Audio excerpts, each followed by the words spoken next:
Good morning, aloha, super friend. It is I, Corey Leland, top of the hours, an invitation to unite every single waking hour that you care to participate and join with yourself, your deeper, higher self, your spiritual reality, and everyone, everywhere in that conscious union with what God is.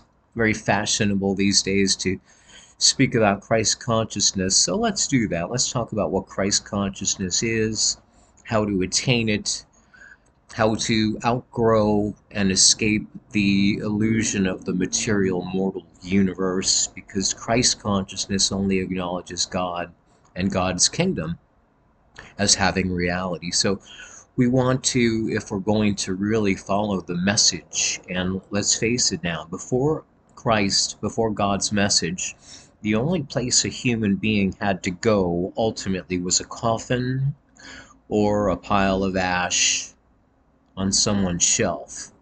But because we have the teaching of Jesus, teaching of Christ, the real teaching of God in any religion is to become aware of your true spiritual identity and recognize we are not in a material universe. We are in a spiritual universe. We're not physical beings. We are spiritual beings. And the real transition is not sideways, mortal, even so popular these days to promote transitioning from a man to woman or woman to a man.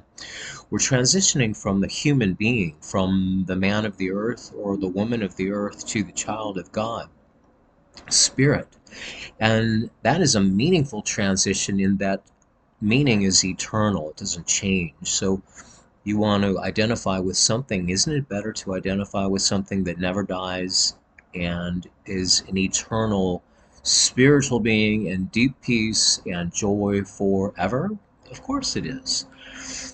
So how do we do that? How do we learn to step out of the world and outgrow the need for future? Because again, as human beings, the only future we have is a coffin or a pile of ash in an urn somewhere. So you have to learn to be God-centered and identify more and more and more with the presence of God, the invisible self behind the appearance of the physical. We're not supposed to judge after the appearance of even a good human being is still an appearance. Good, bad, sick, well, all realms of the opposites are not in the Garden of Eden, in the kingdom of heaven, which we're taught is within each one. It's in your consciousness, somewhere within your consciousness. When you identify rightly and you establish that Christ consciousness, you see no one as a human being. You see everyone as that one eternal spiritual life. And you are that. So no matter who seems to be in front of you, your children, your parents, your wife, your husband, your friend, your neighbor, even if you think you don't like them, even if they're a cop writing you a ticket or a judge sentencing you to prison, it doesn't matter what is in front of you. It is always the invisible self of God that is everywhere present. And then you are awake in the dream. You are the Christ consciousness, the I am that even Moses spoke of many hundreds of years before Jesus. And I have to say, it seems that I need to say that Judaism getting a very bad rap these days. A lot of people blame the Jews, blame the Jews. There's nothing Jewish inherently about, I will even say, the government of Israel. There's nothing Jewish about a lot of the world leaders, the dark cabal that are running various wars and depopulation programs and anti-human censorship. There's nothing inherently Jewish about that. I mean, read the Ten Commandments. Thou shalt not kill, thou shalt not steal, which includes anyone's freedom from them, the freedom to remain uninjected, for example. So divide and conquer didn't begin with dividing Democrats from Republicans. It actually began maybe before, but definitely began with dividing Christians from Jews, because there's only one God, and the message of God is that there is no material universe. It's a dream, And if we really want to use the challenges of the human dream and world for the spiritual goal, to transition out of mortality into immortality, into our spiritual reality, to seek and find the kingdom of heaven within, then we need to practice, as Christ says, deny thyself and pick up your cross, what Paul calls dying daily to the illusion, as real and tempting as it is to believe that you are a human being in a human material world, as much as Madonna wanted to sing about it.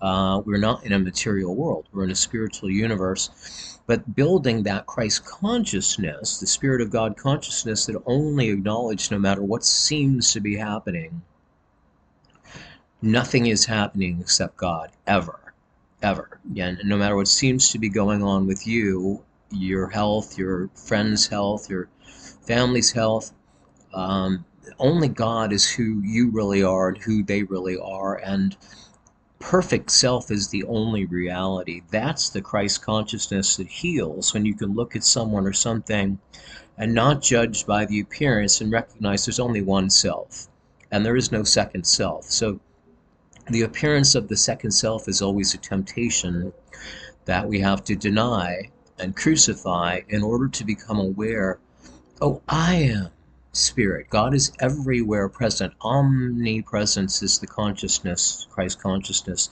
It only sees God as the only and the all presence, the all power, the all substance, the only condition, the only reality. So when we look at a world that seems to be in chaos and crumbling and full of evil and destruction and malintent, anti-human, fascism creeping, you need to be standing still and see the salvation of the Lord. That's what Moses said before the Red Sea parted: stand still and see the salvation of the Lord.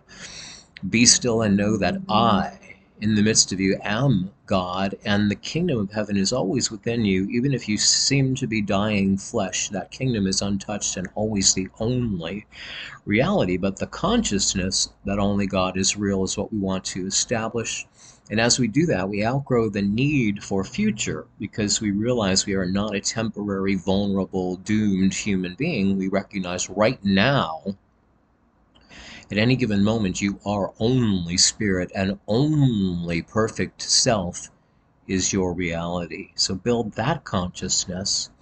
Be knowing the truth all the time, and that truth can make you free, but you got to be knowing it. And I do recommend, as a reminder, the top of each and any and every waking hour as a species, to practice knowing the truth. Only God is happening. There is no world to the Christ consciousness. It does not recognize flesh, does not recognize death or sickness as having any reality at all, except in the dream world. It is very much part of the fabric of the dream, but we need to be disregarding the appearance in our consciousness and seeing God, the invisible omnipresence of God, as the I am. You are that presence. Right where another person seems to be, there's only that presence. Right where there seems to be situations and world events, only the presence of God has reality in your consciousness, and only that light will shine away the darkness. So make that real transition from the man of earth or the woman of earth to the child of God, the Spirit of God. Let's learn to step outside of the world, outgrow the need for future, because there is no future for a human being. There's no future for the human world, but fortunately, God created us not as human beings, but as that image and likeness of perfect spiritual body. Be that, my friend, and you'll have a beautiful, blessed day without fear. Fear always denies the omnipresence, so just recognize, if you feel fear, you feel worry, you feel concern for the future, you're denying the omnipresence and the allness of God. In fact, even the feeling that you're a human being is denying the allness of what God is, right where you seem to be. So build that consciousness. Thank you. Have a beautiful day.